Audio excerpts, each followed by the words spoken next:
ప్రతి నెల 1వ తేదీన పంపిణీ చేసే ఎన్టీఆర్ భరోసా పింఛన్లను ఫిబ్రవరి 1వ తేదీ ఆదివారం కావడంతో ఒకరోజు ముందుగా పంపిణీ చేయనున్నట్లు సెర్ప్ మంత్రి కొండపల్లి శ్రీనివాస్ తెలిపారు. కొత్తగా మంజూరైన వితంతువుల పెన్షన్లు 7,944తో కలిపి మొత్తం 62.94 లక్షల మంది పెన్షన్దారులకు 2,724 కోట్లు సచివాలయ సిబ్బంది ద్వారా లబ్ధిదారుల ఇంటి వద్దే అందజేస్తారని పేర్కొన్నారు. ఏదైనా కారణంతో జనవరి 31న పింఛను సొమ్ము అందుకోని వారు ఫిబ్రవరి 2న తీసుకోవచ్చని పేర్కొన్నారు. కుప్పంలోని గుడిపల్లె మండలం బెగ్గిలిపల్లె గ్రామ పంచాయతీలో సీఎం చంద్రబాబు లబ్ధిదారులకు పెన్షన్లను పంపిణీ చేయనున్నారు. అమరావతి భవిష్యత్తు నగరం, ఇలాంటి నగరాలు మరిన్ని దేశంలో రావాలని కేంద్ర ఆర్థిక సర్వే స్పష్టంగా చెప్పిందని ముఖ్యమంత్రి చంద్రబాబు పేర్కొన్నారు. గుంటూరు మెడికల్ కళాశాలలో చదువుకుని అమెరికాలో నివసిస్తున్న ఎన్ఆర్ఐ వైద్యులు 100 కోట్లు విరాళాలు సేకరించి ఏపీ ప్రభుత్వ సహకారంతో జీజీహెచ్లో నూతనంగా నిర్మించిన కానూరి జింకానా మాతా శిశు సంరక్షణ కేంద్రాన్ని శుక్రవారం సీఎం చంద్రబాబు ప్రారంభించారు. ఈ సందర్భంగా ఎన్ఆర్ఐ వైద్యులు దాతలను ఆయన ప్రత్యేకంగా అభినందించారు. అనంతరం వారిని ఉద్దేశించి ప్రసంగించారు. 2019-24లో అనేక ఇబ్బందులు పడ్డాం, అవన్నీ పోయాయి. మీరు పుట్టిన గుంటూరు మరో 10-15 నెలల్లో రూపురేఖలు మారిపోతుందని సీఎం చంద్రబాబు అన్నారు. అమరావతి, గుంటూరు, విజయవాడ, మంగళగిరి కార్పొరేషన్లలో కవర్ అవుతుంది. ఔటర్ రింగ్ రోడ్డు గుంటూరు, విజయవాడకు అవతల వస్తుందన్నారు. హైదరాబాద్ లో 162 కిలోమీటర్ల ఔటర్ రింగ్ రోడ్డు ఉంది. అమరావతికి 182 కిలోమీటర్ల ఓఆర్ఆర్, ఐఆర్ఆర్ నేరుగా ఉండే రోడ్లు వస్తాయి. అన్ని సర్వీసులు డక్లో ఉంటాయి. రోడ్లు కట్ చేసే పరిస్థితి ఉండదు. పర్యావరణ రహిత నగరంగా అభివృద్ధి చేస్తాము. ఇలాంటి ఉన్నతమైన లక్ష్యాలు పెట్టుకుని ముందుకు వెళ్తున్నామని సీఎం చంద్రబాబు అన్నారు. గుంటూరు వైద్య కళాశాల పూర్వ విద్యార్థులు గేమ్ చేంజర్ వంటి సంజీవిని పథకంలో భాగస్వాములు కావాలని సీఎం పిలుపునిచ్చారు. తాను తొలిసారి సీఎంగా బాధ్యతలు చేపట్టిన కొత్తలో బ్రెయిన్ డ్రైన్ వల్ల నష్టం ఉంటుందా అని కొందరు అడిగారు. బ్రెయిన్ డ్రైన్ భవిష్యత్తులో బ్రెయిన్ గెయిన్ గా మారుతుందని చెప్పారు. ఇందుకు నిలువెత్తు నిదర్శనమే ఈ ఎన్ఆర్ఐ వైద్యులు. అమెరికాతో సహా వివిధ దేశాల్లో స్థిరపడిన ప్రవాస భారతీయులు తమ మాతృదేశ అభివృద్ధికి తోడ్పాటు అందించాలని ముఖ్యమంత్రి చంద్రబాబు పిలుపునిచ్చారు. ప్రభుత్వ ఆసుపత్రుల్లో త్వరలో డ్రోన్ అంబులెన్సులు ప్రవేశపెడతామన్నారు. మాట ప్రకారం త్వరలోనే జాబ్ క్యాలెండర్ ప్రకటిస్తామని ఏపీ మంత్రి లోకేష్ అన్నారు. దేశంలో ఏపీని నెంబర్ 1 రాష్ట్రంగా తీర్చిదిద్దటమే తమ లక్ష్యంగా పేర్కొన్నారు. కూటమి ప్రభుత్వం ఏర్పడ్డాక ఇప్పటి వరకు రాష్ట్రానికి 755 కంపెనీలు వచ్చాయన్నారు. 4 లక్షల ఉద్యోగాలు లభించాయని తెలిపారు. 5 ఏళ్లలో 20 లక్షల ఉద్యోగాలు ఇవ్వడమే తమ లక్ష్యమని గుర్తు చేశారు. కాకినాడ జైంటులో మంత్రి శుక్రవారం హలో లోకేష్ పేరుతో విద్యార్థులతో ముఖాముఖి మాట్లాడారు. ఆంధ్రప్రదేశ్ను నెంబర్ 1 రాష్ట్రం చేసే క్రమంలో విద్యార్థులందరూ అందులో భాగస్వాములయ్యేలా కృషి చేస్తానని తెలిపారు. నైపుణ్యం ఉంటేనే పరిశ్రమల్లో ఉపాధి అవకాశాలు లభిస్తాయన్నారు. నైపుణ్యం పోర్టల్ ద్వారా సప్లై డిమాండ్ తరహాలో కొత్త విధానం తెచ్చామని, దీని ద్వారా 75,000 మందిని స్క్రీనింగ్ చేశామని వివరించారు. గత ఏడాదిన్నరలో 755 కంపెనీలు రాష్ట్రానికి రాగా అవన్నీ ఒక్కొక్కటిగా గ్రౌండ్ అవుతున్నాయని చెప్పారు. ఏపీలో 4,000 ప్రొఫెసర్ పోస్టులను భర్తీ చేయాల్సి ఉందని, న్యాయపరమైన చిక్కులు తొలగించి వీటి భర్తీకి చర్యలు చేపడతామన్నారు. జీవితంలో తీసుకునే కొన్ని నిర్ణయాలు మనల్ని మారుస్తాయని, యువగలం పాదయాత్ర కూడా తన జీవితాన్ని అలాగే మార్చేసిందని లోకేష్ అన్నారు. నాటి అనుభవాలనే ఇప్పుడు ప్రభుత్వంలో అమలు చేస్తున్నామని స్పష్టం చేశారు. కూటమి నాయకుల మధ్య సఖ్యత అత్యంత ముఖ్యమని లోకేష్ తెలిపారు. కూటమిని చీల్చేందుకు కొన్ని శక్తులు ప్రయత్నిస్తున్నా విడదీయడం ఎవరితరము కాదన్నారు. గ్రామ స్థాయిలో కూటమి నేతలందరినీ కలుపుకొని కలిసికట్టుగా పనిచేయాలన్నారు. విధి నిర్వహణలో అలక్ష్యాన్ని సహించే ప్రసక్తి లేదని AP deputy CM Pawan Kalyan స్పష్టం చేశారు. తనకు పొగడ్తలు, చప్పట్లు వద్దని, పని మాత్రమే కావాలన్నారు. ఉన్నత స్థాయి అధికారి నుంచి ఫీల్డ్ అసిస్టెంట్ వరకు ప్రతి ఒక్కరూ నిబద్ధతతో పనిచేయాలని, జలజీవన్ మిషన్, ఉపాధి హామీ పనుల్లో నిర్లక్ష్యాన్ని, నిధుల దుర్వినియోగాన్ని సహించేది లేదని తేల్చెప్పారు. నిర్దేశిత లక్ష్యాలను చేరుకోవడంలో విఫలమైన, పని పట్ల నిర్లక్ష్యం చూపినా కఠినంగా ఉంటానన్నారు. శుక్రవారం విశాఖ కలెక్టరేట్లో ఉత్తరాంధ్ర జిల్లాల పంచాయతీరాజ్, గ్రామీణాభివృద్ధి, గ్రామీణ నీటి సరఫరా విభాగం అధికారులతో ఆయన సమీక్ష నిర్వహించారు. అధికారులు కొందరు ఇప్పటికీ వైసీపీ నాయకులతో సంబంధాలు నిలుపుతూ ప్రభుత్వ విధానాల అమలులో నిర్లక్ష్యం వహిస్తున్న విషయం తన దృష్టికి వచ్చిందన్నారు. రాజకీయ ప్రలోభాలకు తావు లేకుండా ప్రతి ఒక్కరూ నిబంధనల మేరకు పనిచేయాలని సూచించారు. ప్రజలు ఎన్నో ఆశలతో కూటమిని గెలిపించారు. వారి ఆకాంక్షలకు అనుగుణంగా తామంతా పనిచేస్తున్నామన్నారు. మంచిని జనాలకు చేరువ చేసేందుకు అధికారులు చిత్తశుద్ధితో బాధ్యతలు నిర్వర్తించాలని పవన్ కళ్యాణ్ కోరారు. ఉపాధి హామీ పథకం కింద పల్లె పండుగ 1.0, పల్లె పండుగ 2.0, అడవి తల్లి బాట, జలజీవన్ మిషన్ కింద ఇప్పటి వరకు చేపట్టిన పనులపై ఉప ముఖ్యమంత్రి ఆరా తీశారు. గత ప్రభుత్వం పంచాయతీరాజ్ శాఖను నిర్వీర్యం చేసి నిధులు దుర్వినియోగానికి పాల్పడిందన్నారు. గత ప్రభుత్వ హయాంలో జరిగిన తప్పులను సరిదిద్దుతూ వ్యవస్థను బలోపేతం చేసుకుంటూ ముందుకు వెళ్తున్నామని వివరించారు. పంచాయతీరాజ్ శాఖను బలోపేతం చేయడానికి అనేక సంస్కరణలు తీసుకొచ్చామని, ఏళ్ల తరబడి పెండింగ్ లో ఉన్న పదోన్నతులు ఇచ్చామని తెలిపారు. వైసీపీ హయాంలో తిరుమలకు సరఫరా చేసింది నెయ్యే కాదని 100% పాళ్లు రసాయన మిశ్రమమని స్పష్టంగా తేలిపోయింది. అయినా సరే అందులో జంతువుల కొవ్వు లేదని తనకు తానుగా సర్టిఫికెట్ ఇచ్చుకున్న వైసీపీ చంద్రబాబు క్షమాపణ చెప్పాలని అంటోంది. డైరీ ఉత్పత్తులకు సంబంధించిన అత్యున్నత సంస్థ ఎన్డీడీబీ ఇచ్చిన రిపోర్టు ఊసెత్తకుండా ఆ నివేదికలోని అంశాలను సిట్ తన ఛార్జ్షీట్ లో కూడా ప్రస్తావించారు. అందులో పంది కొవ్వు లేదు, గొర్రె కొవ్వు, చేప నూనెలను గుర్తించే శక్తి తమకు లేదంటూ ఐసీఏఆర్ అనే ఒక డీమ్డ్ యూనివర్సిటీ నిస్సహాయత వ్యక్తం చేస్తూ ఇచ్చిన నివేదికను పట్టుకుని చిందులేస్తోంది. తమ హయాంలో నెయ్యి పేరిట 60 లక్షల కిలోల రసాయన మిశ్రమాన్ని టీటీడీకి సరఫరా చేసి నీచానికి పాల్పడడం ఒక ఎత్తైతే, అందులో జంతువుల కొవ్వు లేదు కాబట్టి చంద్రబాబు సారీ చెప్పాలని డిమాండ్ చేయడం మరో ఎత్తు. అది నెయ్యే కాదన్నది నిజం, అందులో జంతువుల కొవ్వు కలిసిందన్నది నిజం. ఎన్డీడీబీ నివేదిక ఆధారంగానే అప్పట్లో ముఖ్యమంత్రి చంద్రబాబు తిరుమలకు సరఫరా చేసిన నెయ్యిలో జంతువుల కొవ్వు కలిసింది అని సంచలన ప్రకటన చేశారు. అప్పుడే జగన్ తనదైన శైలిలో తికమక ప్రకటనలు చేశారు. ఆవుకు ఆరోగ్యం బాగలేకున్నా అది ఇచ్చే పాలు కొంచెం అటు ఇటుగా ఉంటుంది, దానివల్ల కూడా జంతువుల కొవ్వు కనిపిస్తుంది, అదేం తప్పు కాదు అంటూ వితండవాదం చేశారు. ఇప్పుడు అసలు అది నెయ్యే కాదని రుజువయ్యాక జంతువుల కొవ్వు లేదు కదా అంటూ తప్పుడు ప్రచారాన్ని జనంలోకి వదులుతున్నారు. ఎన్డీడీబీ కాల్ఫ్ డైరీ రంగంలో అత్యుత్తమ పరిశోధన కేంద్రం జాతీయ పాడి పరిశ్రమ అభివృద్ధి బోర్డుకు అనుబంధంగా 2009లో దీనిని ఏర్పాటు చేశారు. పాలు ఉత్పత్తుల నాణ్యత ప్రమాణాలను నిర్ధారించడంలో జాతీయ స్థాయిలో దీనికి మించిన వ్యవస్థ మరొకటి లేదు. టీటీడీ 2024 జూలైలో స్వాధీనం చేసుకున్న 2 ట్యాంకర్ల నుంచి తీసిన శాంపిల్స్ ను ఎన్డీడీబీ కాల్ఫ్ కు పంపించారు. ఇందులో జంతువుల కొవ్వు కలిసిందని ఆ సంస్థ ధృవీకరించింది. ఈ విషయాన్ని సిట్ తన ఛార్జ్షీట్ లో పొందుపరిచింది.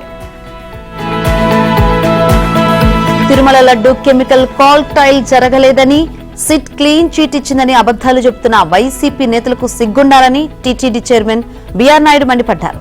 కోట్లాది మంది హిందువుల మనోభావాలు దెబ్బతీసిన తిరుమల లడ్డు కెమికల్ కాక్టైల్ వ్యవహారంలో మాజీ సీఎం జగన్ సహా గజ దొంగలంతా హిందూ సమాజానికి క్షమాపణలు చెప్పాలని డిమాండ్ చేశారు. శుక్రవారం తిరుపతిలో మాట్లాడారు.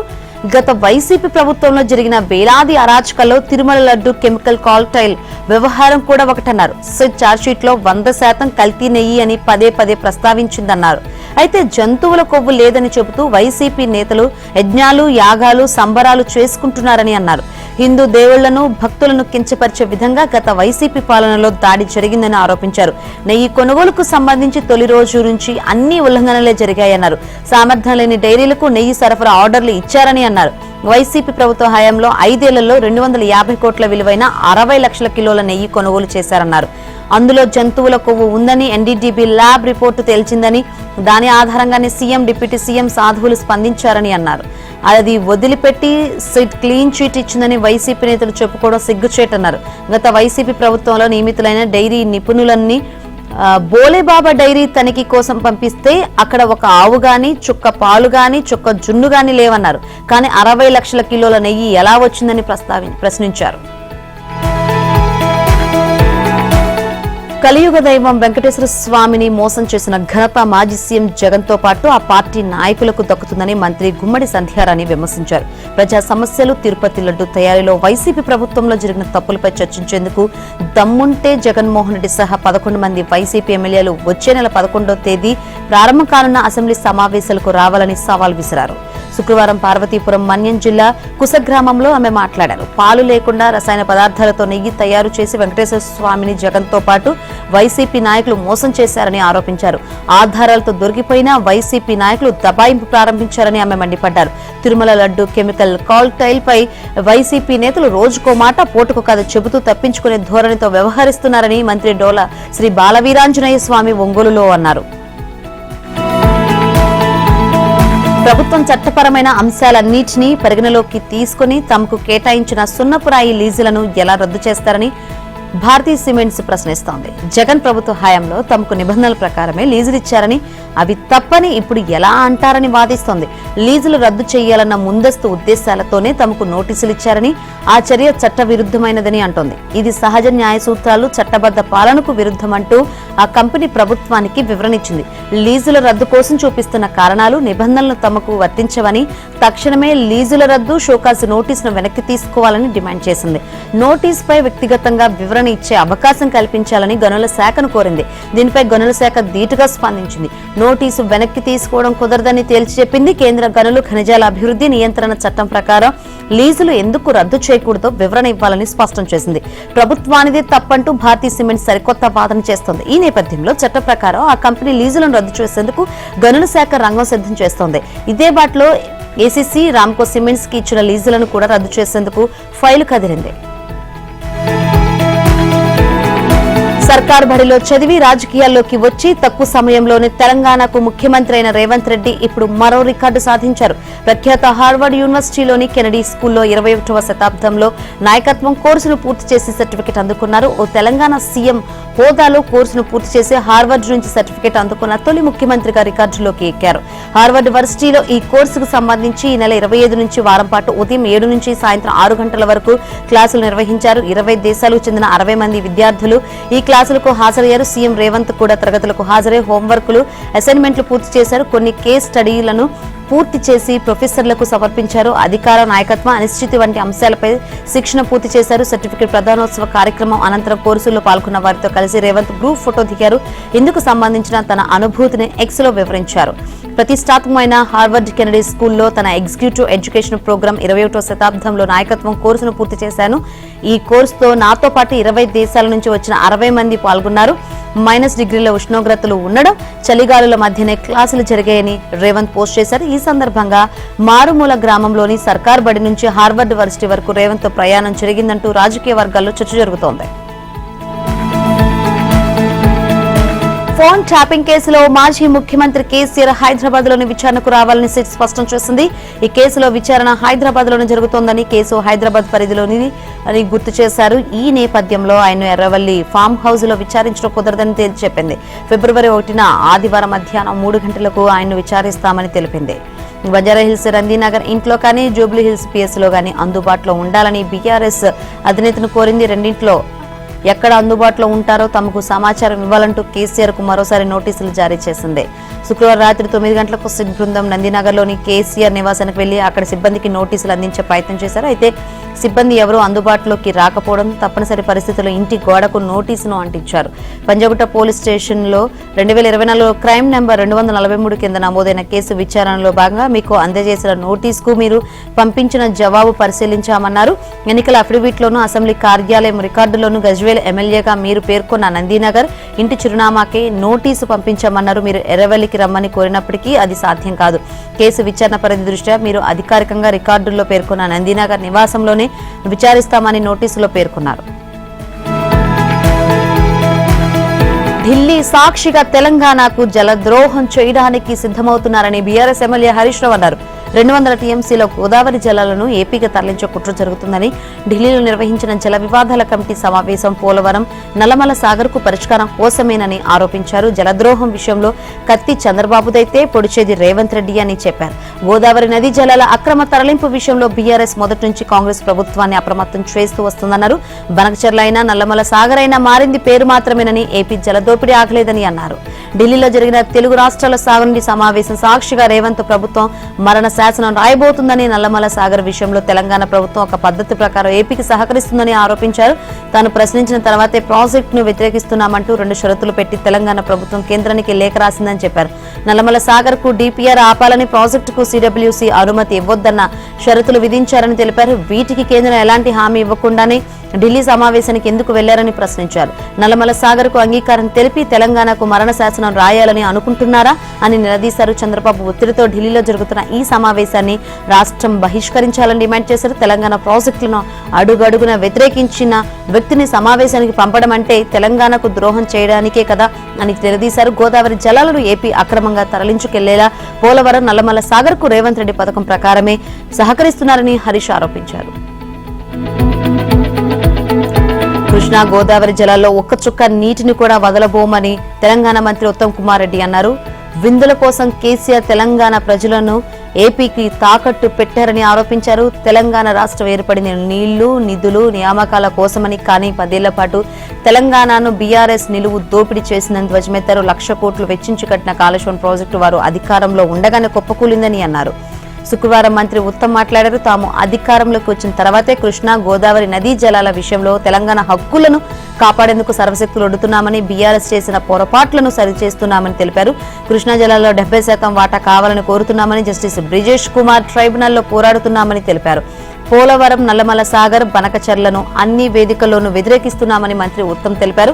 దీనిపై సుప్రీంకోర్టులో వేసిన పిటిషన్ను సీజీఐ సూచనతో వెనక్కి తీసుకుని ఒరిజినల్ సూట్ వేస్తున్నామని అన్నారు. పోలవరం నల్లమల సాగర్ ప్రాథమిక సాధ్యాల నివేదికపై 2 రోజుల క్రితం కేంద్ర జలశక్తి శాఖ మంత్రి సిఆర్ పాటిల్ కు లేఖ రాశామని, ఆ ప్రాజెక్టుకు ఎటువంటి అనుమతి ఇవ్వలేదంటూ లేఖ ద్వారా ఆయన సమాచారం ఇచ్చారని తెలిపారు.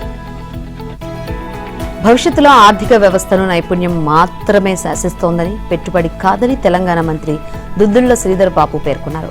హైటెక్ సిటీలోని ట్రైడెంట్ హోటల్లో శుక్రవారం జరిగిన ఫెస్టా 2026 సదస్సులో ఆయన ముఖ్య అతిథిగా పాల్గొన్నారు. అంతర్జాతీయ స్థాయి అవసరాలకు అనుగుణంగా తెలంగాణ యువతను గ్లోబల్ వర్క్ ఫోర్స్ గా తీర్చిదిద్దుతామన్నారు. తెలంగాణలో నైపుణ్యం లేని యువతకు నైపుణ్య శిక్షణ, నిపుణులకు కాలానుగుణంగా పునః నైపుణ్య శిక్షణ, ఈ 2 దశలు దాటిన వారికి ఉన్నత స్థాయి నైపుణ్య అభివృద్ధికి అవసరమైన శిక్షణ ఇవ్వడంపై తమ సర్కారు దృష్టి సారించిందన్నారు. నిత్యం నేర్చుకునే తత్వం గల చోటే ప్రతిభ నిలుస్తుందన్న శ్రీధరబాబు, వృద్ధికి అదే అసలైన ప్రాతిపాదిక అని చెప్పారు. భారత వృద్ధి రేటు 7% ఉండొచ్చని కేంద్ర ఆర్థిక సర్వే అంచనా వేయడం శుభ పరిణామమని పేర్కొన్నారు. ఈ స్థాయిలో వృద్ధిని నిలబెట్టుకోవడానికి సంస్థాగత సామర్థ్యాలను పెంచుకోవాల్సిన అవసరం ఉందని శ్రీధరబాబు తెలిపారు. ఏఐపై ఆధారపడడం కన్నా దాన్ని సమర్థవంతంగా వాడుకోవాలన్నారు. టీసాట్ నెట్వర్క్ ఛానల్ ప్రసారం చేసే ఎడ్సైట్ ప్రసారాల స్కెడ్యూల్ పోస్టర్ను మంత్రి దుద్దిల శ్రీధర్బాబు ఆవిష్కరించారు. టీసాట్ సీఈఓ వేణుగోపాలరావుతో కలిసి సచివాలయంలోని తన ఛాంబర్లో ఆవిష్కరించిన శ్రీధర్బాబు, ఎడ్సైట్లో ఉన్నతమైన ర్యాంకులను సాధించడానికి టీసాట్ అందించే డిజిటల్ కంటెంట్ను ఉపయోగించుకోవాలని యువతకు సూచించారు. ఫోన్ ట్యాపింగ్ కేసులో బీఆర్ఎస్ పార్టీ అధ్యక్షుడు కేసీఆర్ ను ఎందుకు అరెస్టు చేయడం లేదని ప్రభుత్వాన్ని బీజేపీ రాష్ట్ర అధ్యక్షుడు ఎన్ రామచంద్రరావు ప్రశ్నించారు. నోటీసులు, విచారణ పేరుతో కాలయాపన చేస్తున్నారని విమర్శించారు. కాంగ్రెస్, బీఆర్ఎస్ పార్టీలు లోపాయికారి ఒప్పందం చేసుకుని ప్రజలను మోసం చేస్తున్నాయని ఆరోపించారు. శుక్రవారం రాత్రి జగిత్యాలలోని మున్సిపల్ టౌన్ హాల్లో నిర్వహించిన బీజేపీ విజయ శంఖారావ సంకల్ప సభలో ఆయన పాల్గొన్నారు. బీఆర్ఎస్ పార్టీ మునిగిపోతున్న నావలాంటిదని అన్నారు. అధికారంలోకి వచ్చిన 100 రోజుల్లోనే కేసీఆర్ కు జైలుకు పంపుతానని, కేసీఆర్ కు జైలులో డబుల్ బెడ్రూమ్ రూమ్ ను కట్టిస్తానని చెప్పిన సీఎం రేవంత్ రెడ్డి కనీసం ఇందిరమ్మ ఇల్లు కూడా కట్టించలేదని ఎద్దేవా చేశారు. ఫోన్ ట్యాపింగ్ కేసులో కేసీఆర్, కేటీఆర్, హరీష్ రావులను ఎందుకు అరెస్ట్ చేయడం లేదని నిలదీశారు. రాష్ట్రానికి ద్రోహం చేసిన వారు పిఎస్ చుట్టూ తిరుగుతూ గల్లాలు ఎగరవేస్తున్నారని విమర్శించారు. ఎన్నికల సందర్భంగా కాంగ్రెస్ పార్టీ ఇచ్చిన ప్రతి హామీ అబద్దమేనని రామచంద్రరావు విమర్శించారు. బొగ్గు కుంభకోణంలో బీఆర్ఎస్, కాంగ్రెస్ రెండింటి పాత్ర ఉందని ఆరోపించారు. తెలంగాణను రక్షించాలంటే మున్సిపల్ ఎన్నికల్లో బీజేపీకి ఓటు వేయాలని ప్రజలకు పిలుపునిచ్చారు. ఖైరతాబాద్ ఎమ్మెల్యే దానం నాగేంద్రపై బీఆర్ఎస్ ఎమ్మెల్యే పాడి కౌశిక్ రెడ్డి, బీజేఎల్పీ నేత ఏలేటి మహేశ్వర్ రెడ్డి దాఖలు చేసిన అనర్హత పిటిషన్లపై విచారణను స్పీకర్ ప్రసాద్ కుమార్ ఫిబ్రవరి 18కి వాయిదా వేశారు. ఈ 2 పిటిషన్లపై శుక్రవారం స్పీకర్ విచారణ చేపట్టినప్పటికీ పిటిషన్లలో ఒకరు హాజరు కాకపోవడంతో వాయిదా వేశారు. ఉదయం 10:30 గంటలకు పాడి కౌశిక్ రెడ్డి దాఖలు చేసిన పిటిషన్పై, మధ్యాహ్నం 12 గంటలకు మహేశ్వర్ రెడ్డి దాఖలు చేసిన పిటిషన్పై విచారణ చేపట్టి వారి తరపు అడ్వకేట్ల వాదనలు వినాల్సి ఉంది. అయితే మున్సిపల్ ఎన్నికల నేపథ్యంలో మహేశ్వర్ రెడ్డి తన నియోజకవర్గం నిర్మల్లోనే ఉండాల్సి వస్తోంది. మరో తేదీకి వాయిదా వేయాలని ఆయన తరపు న్యాయవాదులు స్పీకర్ను కోరారు. దీంతో విచారణను 18కి వాయిదా వేశారు. విచారణకు హాజరైన పాడి కౌశిక్ రెడ్డి అనంతరం మాట్లాడారు. దాన నాగేందర్ పైన అనర్హత వేటు వేయాలని స్పీకర్ను కోరినట్టు తెలిపారు. ఖైరతాబాద్ నియోజకవర్గానికి ఉప ఎన్నిక జరగాలని విన్నవించినట్టు చెప్పారు. తల్లుల నుంచి చల్లని ఆశీస్సులు తీసుకొని ఆ ఆనంద పారవస్యంతో తిరిగి ప్రయాణమైన భక్తుల్లో కొద్దిసేపటికి ఆగ్రహం పెళ్లిబోకింది. ఎక్కడ చూసినా ఇసుకేస్తే రాలనంత జనం. ఎక్కడికక్కడ ట్రాఫిక్ జామ్తో కదలని వాహనాలు. ఫలితంగా బస్టాండ్లో బస్సు ఎక్కి గంటలు గడుస్తున్నా అక్కడి నుంచి వాహనం కదలని పరిస్థితి. బస్టాండ్లో ఉన్నవారికేమో కనీసం కూర్చునే పరిస్థితి కూడా లేదు. క్యూ లైన్లోనూ అంతే, అడుగు తీసి అడుగు పెట్టలేనంత రద్దీ. మధ్యాహ్నం 3 గంటల నుంచి రాత్రి 11 గంటలైన పరిస్థితి ఏమీ మారలేదు. క్యూ లైన్లోని భక్తుల పరిస్థితి మరీ దయనీయంగా మారిపోయింది. తాగడానికి కనీసం మంచినీళ్లు లేక గంటల తరబడి చిన్నారులు ఎలా తట్టుకోగలరు? తమ పిల్లలు గుక్కపెట్టి ఏడుస్తుండడం, వృద్ధులు ఆయాసపడుతూ ఉండడం చూసి భక్తులు కన్నెర్ర చేశారు. ఆగ్రహం పట్టలేక ఆర్టీసీ బస్సులపై దాడులకు తెగబడ్డారు. బస్సుల అద్దాలు పగలగొట్టారు. మీరు చేసిన ఏర్పాట్లు ఇవేనా? అధికారులు ఎక్కడా అంటూ నినాదాలు చేశారు. మంత్రి సీతక్కకు వ్యతిరేకంగా నినాదాలు చేశారు. మంత్రి వెంటనే బస్టాండ్కు రావాలని డిమాండ్ చేశారు. 2 రోజులుగా ప్రశాంతంగా జరిగిన మేడారం మహాజాతరలో 3వ రోజు శుక్రవారం పరిస్థితి ఒక్కసారిగా మారిపోయింది. మధ్యాహ్నం నుంచి అర్ధరాత్రి వరకు ఎక్కడికక్కడ చిక్కుకుపోయిన భక్తులు ఆకలి దప్పులతో అల్లాడిపోతున్నారు. ఊహించిన విధంగా భక్తులు పెద్ద సంఖ్యలో పోటెత్తడం, రద్దీ కారణంగా ట్రాఫిక్ జామ్తో వచ్చే దారులు వెళ్లే దారులు స్తంభించిపోవడంతో అంతా గందరగోళంగా మారింది. పైపెచ్చు తిరుగు ప్రయాణమైన భక్తులంతా బస్టాండ్కు చేరుకోవడంతో మేడారం జాతరంతా 5 ఎకరాల విస్తీర్ణంలో ఉన్న బస్టాండ్కు తరలిందా అన్నంత రద్దీ అక్కడ నెలకొంది. గోదావరి వరద జలాలను దిగువ చిట్ట చివరి రాష్ట్రంగా ఆంధ్రప్రదేశ్ వాడుకుంటే తప్పేంటని కేంద్ర జలసంఘం చైర్మన్ అనుపమ్ ప్రసాద్ తెలంగాణను ప్రశ్నించారు. ఉభయ రాష్ట్రాల నడుమ నీటి సమస్యల పరిష్కారానికి శుక్రవారం ఢిల్లీలో ఆయన అధ్యక్షతన కేంద్రం నియమించిన ఉన్నత స్థాయి కమిటీ తొలి సమావేశం జరిగింది. 2 గంటల పాటు చర్చ జరగగా తెలంగాణ తన ఎజెండా అంశాలను ఇవ్వలేదు. ఏపీ ఇచ్చిన ఎజెండాను జలసంఘం పవర్ పాయింట్ ప్రెజెంటేషన్లో వివరించింది. 66.34 నిష్పత్తిలో కాకుండా కృష్ణా జలాలను 2 రాష్ట్రాలకు చెరిసగం పంచాలన్న తెలంగాణ డిమాండ్ను ఆంధ్రప్రదేశ్ తిరస్కరించింది. ఈ వ్యవహారంపై ప్రస్తుతం బ్రిజేష్ కుమార్ ట్రైబ్యునల్ విచారణ జరుపుతున్నందున కేటాయింపులపై రాష్ట్రాల అభిప్రాయాలను వెల్లడించడం కోర్టు ధిక్కరణ కిందకు వస్తుందని స్పష్టం చేసింది. ప్రాజెక్టుల వారీగా గోదావరి జలాల కేటాయింపులు లేకుండానే పొరుగు రాష్ట్రం కాళేశ్వరం సహా పలు ప్రాజెక్టులను నిర్మించలేదా అని నిలదీసింది. కమిటీ సమావేశం అనంతరం రాష్ట్ర ప్రభుత్వ సలహాదారు వివరాలు తెలియజేశారు. గోదావరి వరద జలాల ఆధారంగా పోలవరం బనకచెర్ల అనుసంధాన ప్రాజెక్టు చేపట్టడాన్ని తెలంగాణ ప్రశ్నించింది. అయితే ఎగువ రాష్ట్రాలు వారి హక్కుల ప్రకారం వినియోగించుకున్న తర్వాతే పోలవరం నుంచి సముద్రంలో వృద్ధాగా కలిసిపోయే వరద జలాలతోనే బనకచెర్ల పథకానికి రూపకల్పన చేశామని స్పష్టం చేశారు. పోలవరం బనకచెర్ల పథకానికి కట్టుబడి ఉన్నామని తెలియచెప్పారు. ఈ పథకంలో భాగంగానే తొలి దశలో నల్లమల సాగర్ వరకు ప్రాజెక్టు చేపడుతున్నామన్నారు.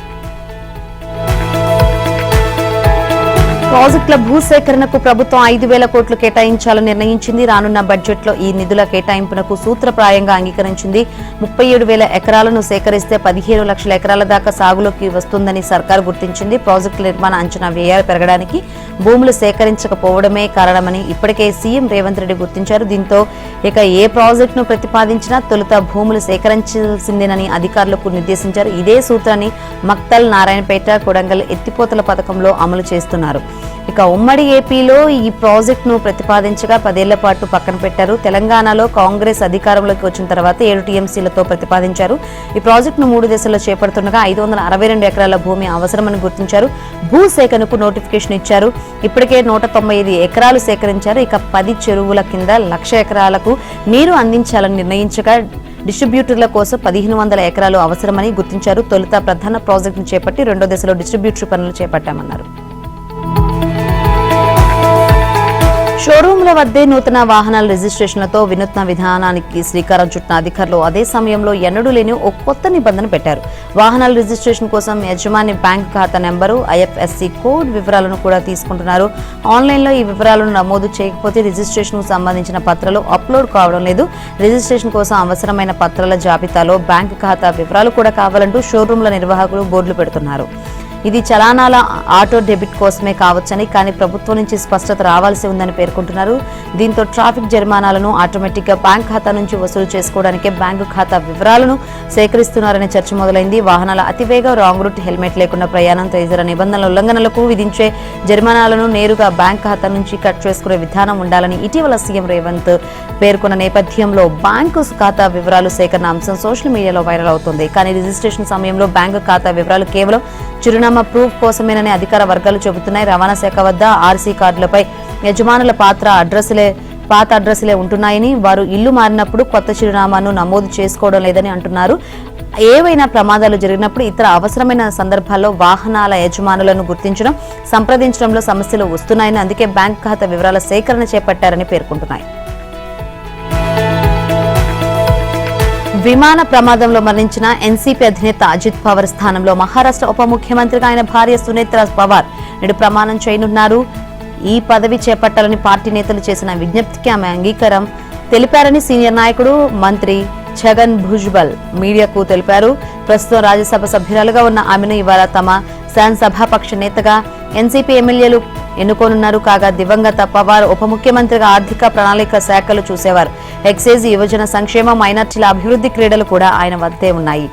ఫిబ్రవరిలో జరిగే అసెంబ్లీ సమావేశాల్లో రాష్ట్ర బడ్జెట్ ను ప్రవేశపెట్టాల్సి ఉంది.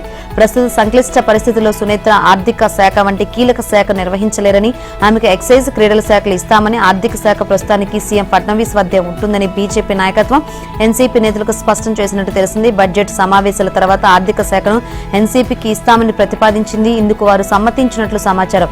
అజిత్ మరణంతో బారామతి అసెంబ్లీ స్థానం ఖాళీ అయింది. ఉప ఎన్నికల్లో సునేత్ర బరిలోకి దిగనున్నారు. మరోవైపు రెండు ఎన్సీపీల విలీనం ఖాయమని రాజకీయ వర్గాలు విశ్లేషిస్తున్నాయి. శరద్ పవార్ నేతృత్వంలోని ఎన్సీపీ, దివంగత అజిత్ పవార్ సారథ్యంలోని ఎన్సీపీ 2 వారాల్లో కలిసిపోతాయని రెండు వర్గాల నుంచి సంకేతాలు అందుతున్నాయి. అయితే విలీనం తర్వాత పార్టీకి ఎవరు నేతృత్వం వహించాలన్న అంశంపై ప్రస్తుతం పవార్ కుటుంబంలో జోరుగా చర్చలు సాగుతున్నట్లు సమాచారం. రాజ్యాంగం ప్రసాదించిన జీవించే హక్కు, విద్యా హక్కులో భాగంగా నెలసరి సమయంలో ఆరోగ్యంగా ఉండడం మహిళల ప్రాథమిక హక్కు అని సుప్రీంకోర్టు స్పష్టం చేసింది.